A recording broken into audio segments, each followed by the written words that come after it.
Morning students. पिछले दिन सच्ची मित्रता के पहले दृश्य में हमने देखा कि राजा कृष्ण अपनी बचपन की मित्र सुदामा को पाकर बहुत खुश होते हैं, उसका बहुत सम्मान करते हैं। सुदामा भी कुछ दिन अपने मित्र के साथ बिताता है, लेकिन कृष्णा से मदद की बात नहीं कर पाता। अब आगे दूसरा दृश्य। सुदामा: मित्र, कई दिन बीत गए, अब मैं घर जाना चाहता हूँ। श्री कृष्ण: अच्छा मित्र, तुम्हारे आने से बहुत अच्छा लगा, बचपन की यादें ताज़ा हो गई। कहो, कब जाना चाहते हो? सुदामा: मित्र, मैं कल सवेरे जाना चाहता हूँ।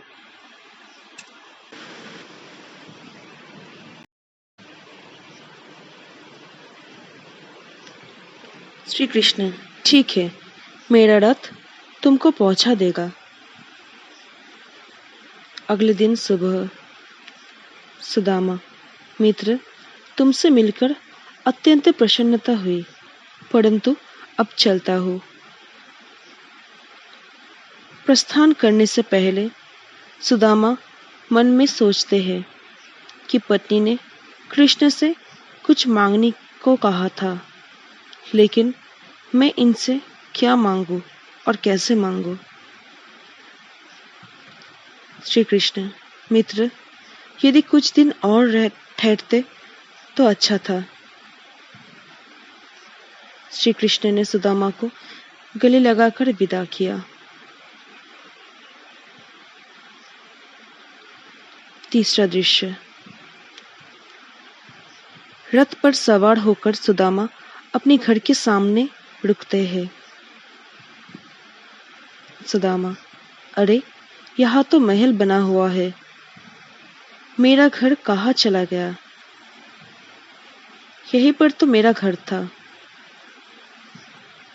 सारथी, ये कहाँ ले आए तुम?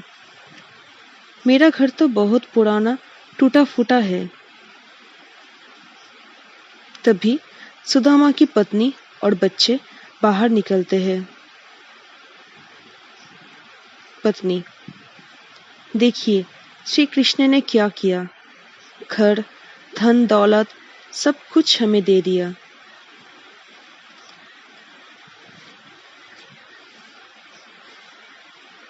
सुदामा चौंक कर: ये क्या कह रही हो? ये सब कृष्ण ने कब कर दिया? मैंने तो उनसे कुछ मांगा ही नहीं। पत्नी: श्री कृष्ण तुम्हारे सच्चे मित्र हैं। तुम्हारी अवस्था देखकर वे बिना कहे ही सब कुछ समझ गए और उन्होंने तुम्हारी सहायता की। सुदामा: धन्य है मित्र, तुम कितने महान हो। मेरे एक मुट्ठी सूखे चावल के बदले तुमने इतना कुछ मुझे दे दिया। बड़ा उपकार किया मुझ पर। मित्र हो तो ऐसा।